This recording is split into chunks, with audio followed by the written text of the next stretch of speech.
En Occident, nous avons tendance à définir la Seconde Guerre mondiale comme ayant commencé en 1939 avec l'invasion allemande de la Pologne. Au début du XXe siècle, le monde moderne mettait l'accent sur la supériorité des puissances impériales européennes sur la scène mondiale. Ainsi, lorsque l'empire du Japon a commencé à se développer en Asie, peu de gens le considéraient comme autre chose qu'une puissance régionale et une petite menace pour des empires tels que ceux de la Grande-Bretagne, de la France et de la Russie, qui ont tous laissé leur empreinte en Asie et dans le Pacifique. Tout cela changerait à la suite de la guerre russo-japonaise qui s'est déroulée entre 1904 et 1906, au cours de laquelle le Japon a stupéfié le monde en battant décisivement la marine russe à la bataille de Tsushima. En plus de forcer le monde à accepter pour la première fois qu'une puissance asiatique était désormais un acteur majeur en matière militaire et diplomatique, cela a également conféré une grande fierté et confiance aux Japonais.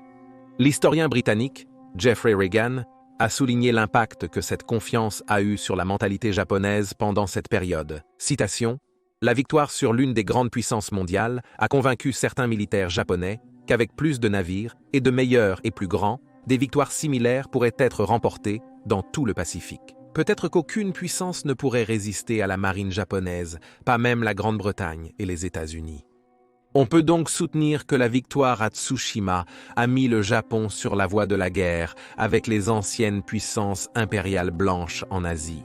Le nationalisme et le militarisme ont dominé la culture japonaise dans les décennies suivantes. Et cela a conduit à des opérations réussies en soutien aux Alliés contre l'Allemagne impériale pendant la Première Guerre mondiale, y compris une force navale opérant en Méditerranée. Cependant, les limitations d'armes d'après-guerre étaient perçues à Tokyo comme l'Occident essayant de conserver son influence en Asie et d'empêcher le Japon d'atteindre son destin. Cela a engendré du ressentiment et de la paranoïa, alors que le Japon faisait des percées en Corée et en Chine. En janvier 1931, les troupes japonaises ont envahi la Mandchourie dans le sud-est de la Chine après que des troupes japonaises aient organisé une attaque terroriste sur une ligne de chemin de fer appartenant aux Japonais. L'invasion a été jugée illégitime par la communauté internationale, isolant davantage le Japon alors qu'ils étendaient leur pouvoir. En 1937, les tensions entre les Chinois et les Japonais occupant la Mandchourie se sont intensifiées et les deux parties ont éclaté en guerre à grande échelle. Les troupes japonaises se sont également engagées dans des escarmouches avec l'Union soviétique, et ces conflits ont conféré aux troupes japonaises et à leurs commandants une richesse d'expérience de combat qu'ils finiraient par opposer aux Alliés après l'attaque de Pearl Harbor le 7 décembre 1941. Dans l'épisode d'aujourd'hui de Guerre des combattants les plus mortels du monde, nous examinons certains des guerriers les plus compétents et les plus redoutés de l'Empire du Japon, les soldats japonais les plus mortels de la Seconde Guerre mondiale.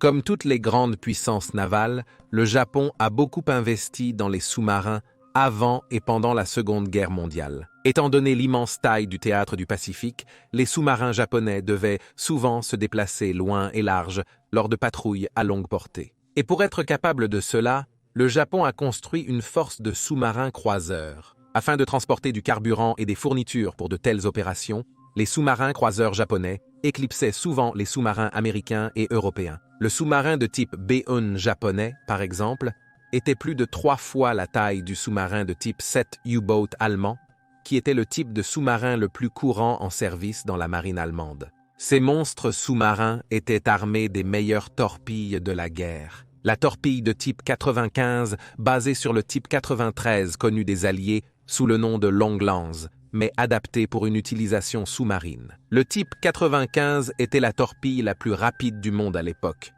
capable d'atteindre des vitesses supérieures à 55 miles par heure, ce qui la rendait extrêmement difficile à éviter.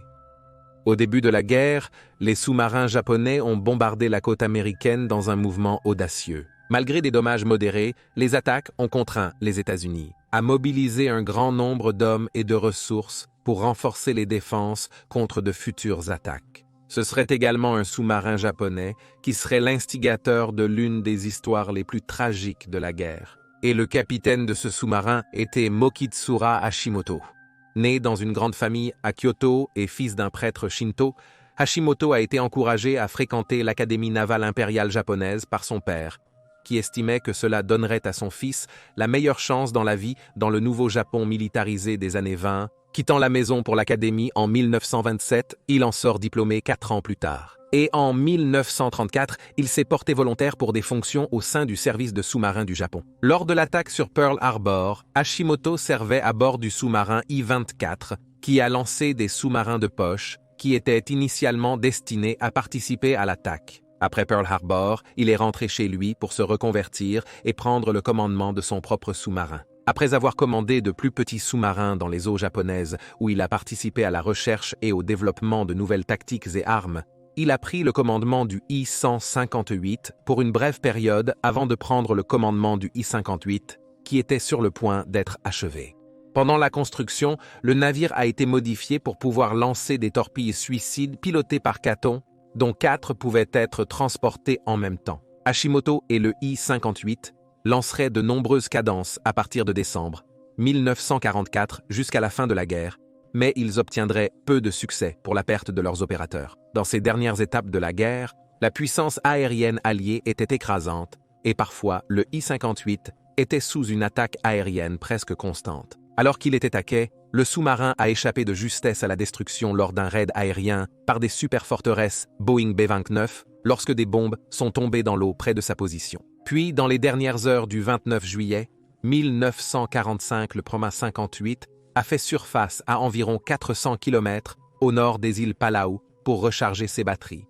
Peu après 2300 heures, l'officier de navigation, le lieutenant Tanaka, a repéré un navire approchant de l'est, se déplaçant à une vitesse estimée à 12 nœuds. Étant donné leur position et le fait que la flotte de surface japonaise était à ce stade presque décimée, Hashimoto savait que c'était un navire de guerre américain. Dans la faible lumière, il a incorrectement identifié la cible comme un cuirassé de classe Idaho, mais c'était en fait le croiseur lourd United States Ship Indianapolis, qui avait appareillé de Guam le jour précédent. L'Indianapolis avait été en mission top secrète, livrant des pièces clés et du matériel nucléaire pour les bombes atomiques d'Hiroshima et de Nagasaki. Curieusement, l'Indianapolis ne zigzaguait pas, ce qui était une manœuvre conçue pour éviter une attaque de sous-marins malgré le fait que les Américains savaient que des sous-marins japonais étaient dans la zone. Saisissant l'opportunité, Hashimoto a immergé le I-58 et à 23h26, le sous-marin a tiré une salve de 6 torpilles de type 95 à des intervalles de 2 secondes. À 23h35, Hashimoto a observé 2 impacts espacés de manière égale sur le côté tribord du croiseur à travers le périscope du I-58. Le navire a stoppé et penché à tribord. Hashimoto a opté pour une nouvelle attaque. Pendant le chargement des torpilles suivantes, l'Indianapolis a chaviré et sombré. Toujours dans le besoin de recharger, Hashimoto a refait surface et s'est dirigé vers le nord à grande vitesse, s'attendant à ce que les navires et avions de secours américains arrivent bientôt. Sur les 1195 hommes à bord, environ 3 cents ont coulé avec l'Indianapolis. Et 890 autres mourraient d'une combinaison d'exposition, de déshydratation et d'attaques de requins avant que les survivants ne soient secourussent. 1195, 3 cents, 890, 4 jours plus tard. Le naufrage de l'Indianapolis a entraîné la plus grande perte de vie en mer d'un seul navire dans l'histoire de la marine des États-Unis et a été l'une des dernières victoires significatives de la guerre pour les sous-marins du Japon. Hashimoto et le I-58 feraient plusieurs autres attaques de Katon dans les derniers mois de la guerre, mais avec peu de succès. Le sous-marin a été finalement coulé par les Américains après 1 an. Après la capitulation du Japon, Hashimoto a reçu le commandement du célèbre destroyer Yukikaze, qui avait été dépouillé de ses armes et était désormais utilisé pour rapatrier les soldats japonais laissés à l'étranger. En décembre 1945, il s'est rendu à Oakland, en Californie, pour témoigner lors du procès du capitaine de l'Indianapolis, Charles B. McVeigh, pour la perte du navire. Malgré le témoignage de Hashimoto affirmant que même si le navire américain zigzaguait, il aurait quand même pu mener une attaque réussie, McVeigh a été reconnu coupable de négligence. Peu après, Hashimoto est devenu capitaine de navire de fret civil. Mais après une collision avec un autre navire, il a été contraint de démissionner et a plutôt suivi les traces de son père en devenant prêtre Shinto. En décembre 1990, Hashimoto a rencontré certains des survivants de l'Indianapolis à Pearl Harbor, où il a déclaré par l'intermédiaire d'un traducteur, je cite, « Je suis venu ici pour prier avec vous pour vos camarades de navire dont j'ai causé la mort. » À quoi le survivant Giles McCoy a simplement répondu « Je te pardonne ». Hashimoto a également travaillé avec les survivants pour obtenir l'exonération de McVeigh, ce qui a été fait le 30 octobre 2001, 5 jours après le décès de Hashimoto, âgé de 91 ans. 5 jours après le décès de Hashimoto, âgé de 91 ans.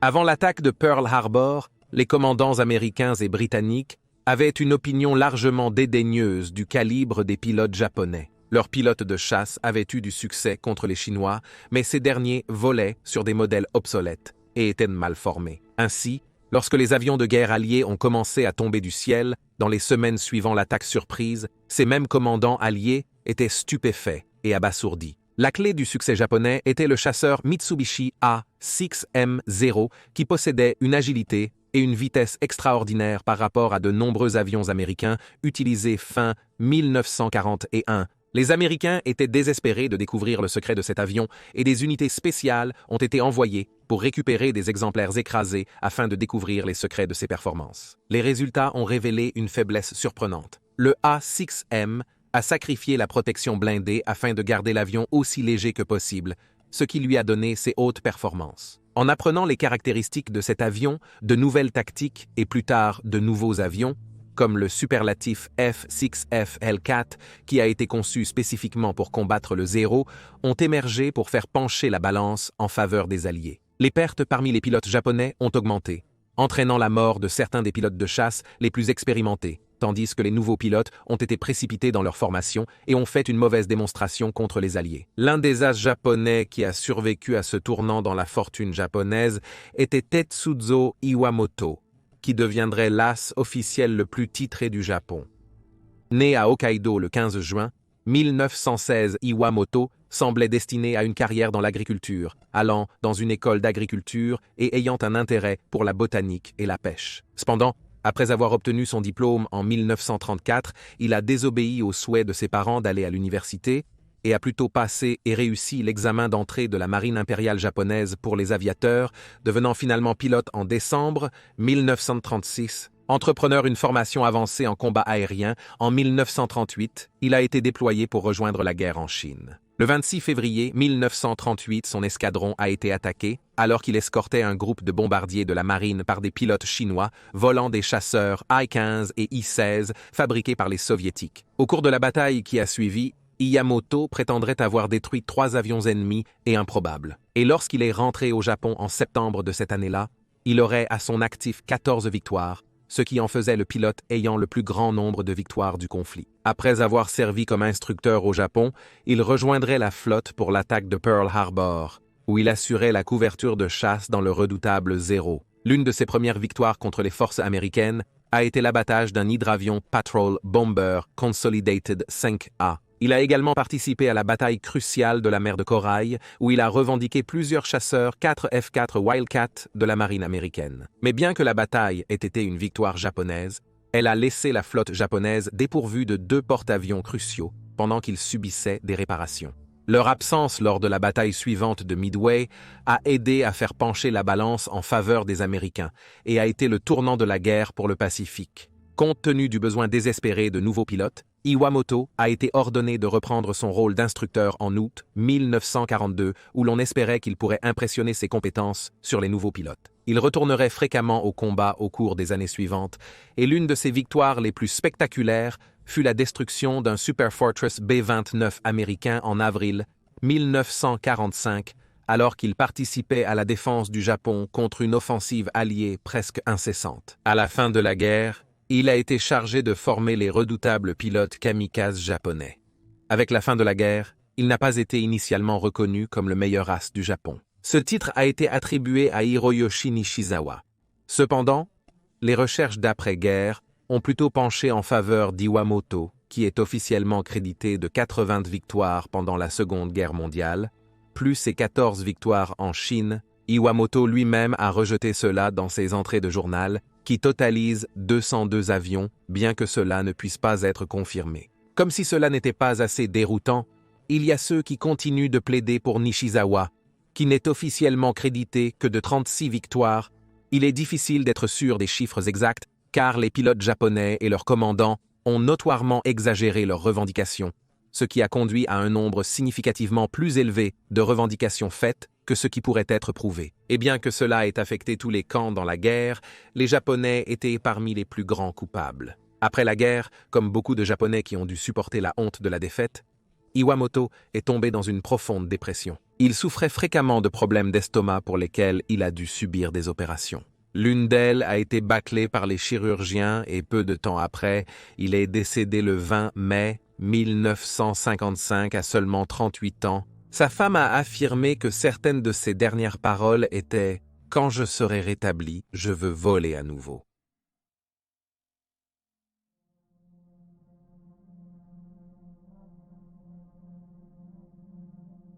Tout au long de l'histoire, il y a eu ceux qui ont été prêts à donner leur vie au service de leur pays ou pour défendre leurs camarades, mais aucun n'a atteint la notoriété des kamikazes japonais. Le mot kamikaze se traduit approximativement en anglais par vent divin et était considéré comme une mort glorieuse par les Japonais au service de leur empereur, qu'ils considéraient comme un dieu vivant. En grimpant dans leur avion, les pilotes des soi-disant unités d'attaque spéciales sont devenus le système de guidage de leur avion, qui est devenu une arme visant les navires de guerre alliés, en particulier les porte-avions stratégiquement vitaux. Contrairement à toute autre arme utilisée par tous les camps pendant la guerre, le kamikaze était capable de prendre des mesures d'évasion en cas d'attaque, de trouver des solutions pour traverser les défenses ennemies, et enfin de chercher et de frapper une cible spécifique. Ce n'était pas seulement la puissance destructrice des kamikazes qui les rendait si redoutés. Il y avait aussi l'impact psychologique qu'ils avaient sur les soldats alliés qui les affrontaient.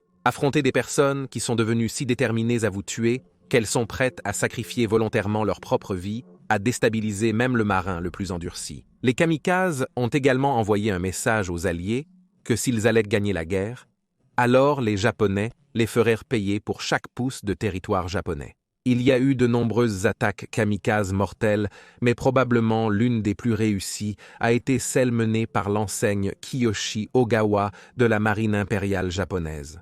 Né le 23 octobre 1922 dans la préfecture de Gunma au centre du Japon, Ogawa a rejoint l'armée pendant ses études universitaires et a entrepris une formation de pilote juste au moment où la guerre commençait à se retourner contre le Japon. Ogawa a obtenu son diplôme de ses unités de formation et a été nommé enseigne affecté au 306e escadron de chasse de la marine impériale japonaise. Peu de temps après, Ogawa a proposé son nom pour une unité d'attaque spéciale. Comme beaucoup d'hommes avant et après lui, on a demandé à Ogawa si vous désirez ardemment souhaiter ou ne pas souhaiter être impliqué dans les attaques kamikazes. Ogawa devait entourer l'un des trois choix, ou alternativement laisser la page blanche. La vision occidentale des pilotes kamikazes est qu'ils sont tous allés volontairement aux unités spéciales, comme des fourmis se sacrifiant pour protéger la fourmilière qui, dans ce cas, était le Japon. Cependant, ce n'était pas toujours le cas. Beaucoup de pilotes se sont effectivement portés volontaires de leur propre gré, mais afin de recruter plus de volontaires, beaucoup de nouveaux diplômés comme Ogawa ont été confrontés à cette question pour les forcer à prendre une décision. Certains des diplômés qui n'ont pas répondu qu'ils souhaitaient rejoindre les unités étaient souvent soumis à la pression de leurs supérieurs et de leurs camarades pour changer d'avis. On les accusait souvent de lâcheté, de déloyauté, et on les avertissait qu'ils feraient honte à leur famille s'ils ne le faisaient pas. Nous ne saurons jamais si Ogawa a été contraint de se porter volontaire ou non, mais dans tous les cas, il était maintenant un kamikaze. En mai 1945, les Alliés se rapprochaient des îles natales japonaises et une invasion se profilait à l'horizon. L'un des porte-avions américains essentiels déployés près de l'île d'Okinawa était l'United States Ship Bunker Hill, et c'est ce navire qu'Ogawa a reçu l'ordre d'attaquer. Le matin du 11 mai, les Japonais ont lancé une massive attaque kamikaze sur la flotte américaine, et parmi eux se trouvait Ogawa. Suivant son leader, Le lieutenant Seizo Yasunori, tous deux se sont approchés de leur cible dans les combattants Mitsubishi, modifiés pour transporter une seule bombe de 250 kg. Étonnamment, malgré les importantes forces défensives disposées autour du porte-avions, les deux pilotes kamikazes n'ont pas été repérés avant qu'il ne soit trop tard. Lançant leur attaque à 10h04, le lieutenant Yasunori a largué sa bombe sur le pont avant de faire s'écraser son avion sur le navire américain. La bombe a traversé le pont en bois et est tombée dans la mer où elle a explosé, tandis que l'avion de Yasunori a détruit jusqu'à 34 avions américains armés et ravitaillés. Quelques instants plus tard, Ogawa a lancé son attaque. En lâchant sa bombe, elle a traversé le pont. Mais contrairement à la bombe de Yasunori, elle a explosé sur le navire, tuant de nombreux marins et aviateurs. Une fois sa bombe lâchée, Ogawa a tenté de percuter la structure de l'île du porte-avions, mais il est tombé court. Néanmoins, sa bombe a causé d'immenses dégâts au navire. Au total, 352 membres d'équipage du Bunker Hill ont été tués et beaucoup d'autres blessés. Le Bunker Hill a été contraint de sortir de la guerre et l'attaque d'Ogawa a été un grand succès pour les kamikazes. On ne peut qu'imaginer ce qui se passe dans l'esprit de quelqu'un qui entreprend une mission suicide. Dans la dernière lettre qu'il a écrite à ses parents, Hiyoshi nous donne quelques aperçus. Il fait référence à une sortie, qui est juste le type d'attaque effectuée à partir d'une position défensive. Je ferai une sortie, volant au-dessus de ces nuages calmes dans une émotion paisible. Je ne peux penser ni à la vie ni à la mort. Un homme devrait mourir une fois, et aucun jour n'est plus honorable qu'aujourd'hui pour me consacrer à la cause éternelle. Je partirai au front en souriant le jour de la sortie aussi, et pour toujours.